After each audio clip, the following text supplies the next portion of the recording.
Alright guys, what's up? It's 7:30 a.m. here in sunny Jacksonville Beach, Florida. Here's the bike, still running strong. What has it been? May, June, July, August, almost into September. I've had it almost 5 months now.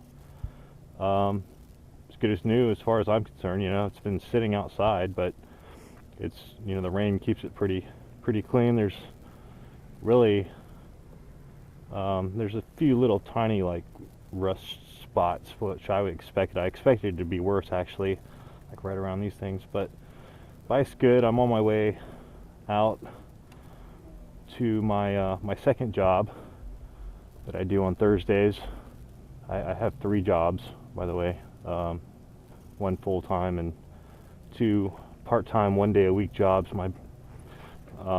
I'm testing out my new drift mic on a ride. I tested it in my room from my previous video that you might have seen. So I'm going to test the mic out for wind noise and volume and stuff when I get out on the highway. So I got about a 30-minute ride out into town to my buddy's house where he has his own business doing computer stuff. And good on gas.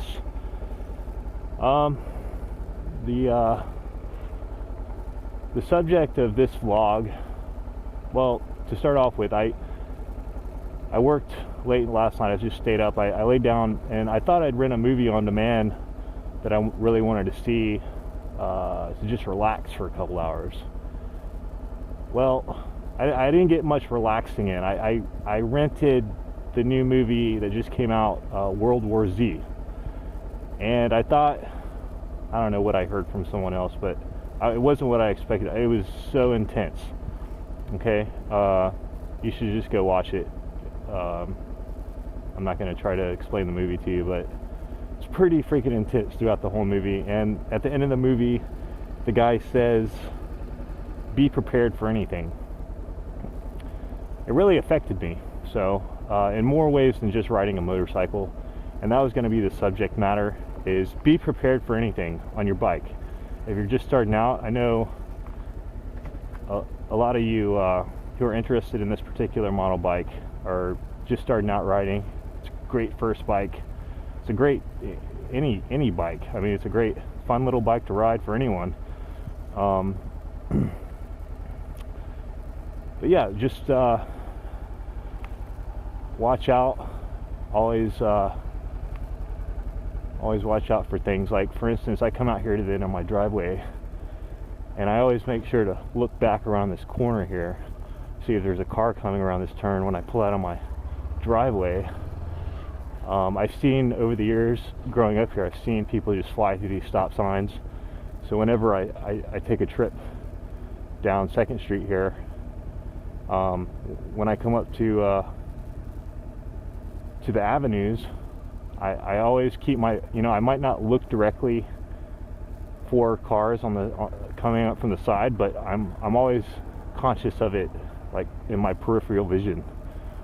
So always, just if you're starting out, you know, once you get the clutch and all that down and are able to ride the bike, and after you start riding a little bit, you know, try to develop some healthy habits early on.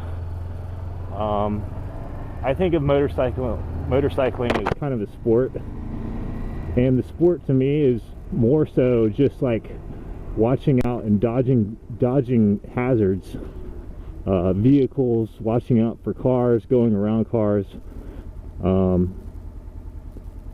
That's part of it, and it's part of the fun, if you ask me. It might be kind of boring if it wasn't for the thrill of the danger. So that movie really affected me, and it makes me want to put together like a bug out bag. If you don't know what a bug out bag is, Google the book Bug Out. It's called Bug Out, Baugout. It's about a bug out bag is like an emergency bag. So like if shit hit the fan, you know, all the power went out in the country, we lost our food supply and stuff, you'd have an emergency bag if you had to evacuate, if there was like a, I live here at the beach, if there were a tidal wave or tsunami on its way, you know, I could just grab my bug out bag. It would have things like well, it would have a lot in it. It would have some cash, you watch out for vehicles.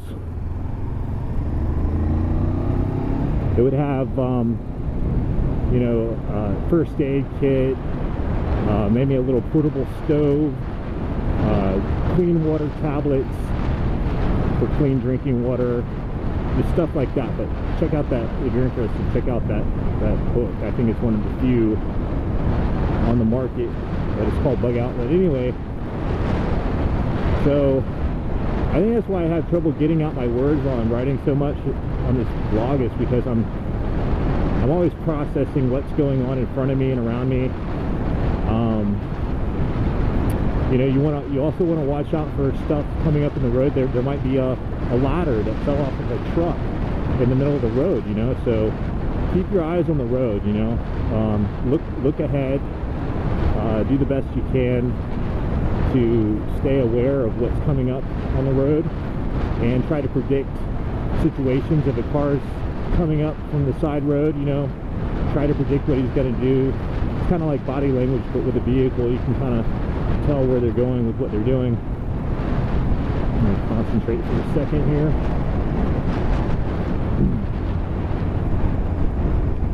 And like, well, I like to ride south down A1A to St. Augustine some nights in the middle of the night, and there's a long stretch where it's just woods on both sides of the road, and well, the beach mainly on the left side when I'm going south. But